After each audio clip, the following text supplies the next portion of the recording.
Hello, Bacho. Let's read the question. So here the question tells the rate of formation of new organic matter by rabbit in a grassland is called, and the options are A net productivity, B secondary productivity, C net primary productivity and D gross primary productivity. So चलिए जानते हैं हमारा की concept यहाँ पे जो हम की कंसेप्ट पढ़ने वाले हैं that is productivity. So what is productivity? Productivity जो होता है it is the rate of formation of biomass by the ecosystem. कि एक इकोसिस्टम में what is the rate of formation of biomass, उसको हम क्या बोलते हैं? प्रोडक्टिविटी बोलते हैं. अब जो ये प्रोडक्टिविटी होता है इकोसिस्टम में, इसके दो टाइप्स होते हैं. And what are the two types? First one is our primary productivity and second one is our secondary productivity. So जो हमारी प्राइमरी प्रोडक्टिविटी होती है इसको हम कैसे डिफाइन करेंगे? Primary productivity is defined as rate at which it is the rate at which biomass is produced by plants, or we can say producers, during photosynthesis, and per unit area over a period of time. So this is our primary productivity. अब what is secondary productivity? Secondary productivity को जानने के लिए let's move to the second slide.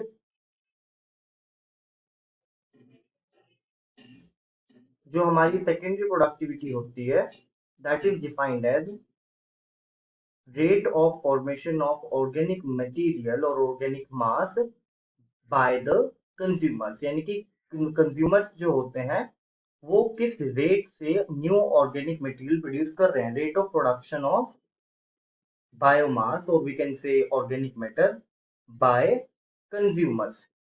अब consumers में हमारा क्या आ सकते हैं? कंज्यूमर्स में हमारे रेबिट्स आ सकते हैं, ऑब्वियस सी बात है. फॉर एग्जाम्पल अगर मैं एग्जाम्पल दूं यहाँ पे रेबिट्स का, जो मेरे रैबिट्स होते हैं ग्रासलैंड में रैबिट्स किस ट्रॉफिक लेवल पे आएंगे? वो आएंगे यहाँ पे कंज्यूमर लेवल पे. All right, these are consumers. So rabbits भी अपना ऑर्गेनिक मास प्रोड्यूस करेंगे कुछ ना कुछ. So what is the rate of production of that organic material by the rabbits in the grassland will be known as the secondary productivity.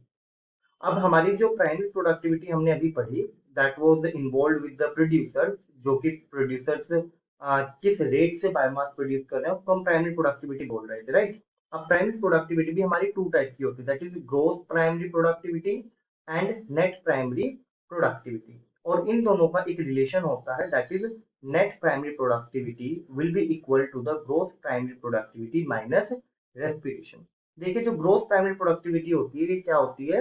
It is the rate of production of organic matter by producers during photosynthesis. यानी कि total कितना rate of formation produce किया, rate of formation of organic matter by the plants. अब plants जो है जितना भी organic matter use उन्होंने प्रोड्यूस किया उसमें से कुछ पोर्शन वो रेस्पिरेशन में यूज करते हैं because respiration requires that. All right. So अगर हम टोटल में से रेस्पिरेशन वाला माइनस कर दें तो जो बचता है that is known as your net primary productivity, जो कि आने वाले कंज्यूमर्स के लिए अवेलेबल होता है. All right. So let's get back to the question. यहाँ पे हमारा इन्होंने पूछा है कि rate of formation of new organic matter by rabbit in a grassland. यानी कि ग्रासलैंड में जो रैबिट्स हैं जो वो ऑर्गेनिक मैटर प्रोड्यूस करते हैं जिस रेट पे, उस रेट को हम क्या बोलते हैं? That is known as your secondary productivity. We know that क्योंकि रैबिट्स क्या हो जाएंगे यहाँ पे? कंज्यूमर्स हो जाएंगे. सो करेक्ट ऑप्शन जो हमारा यहाँ पे होगा that will be B. I hope you understood the concept. Thank you.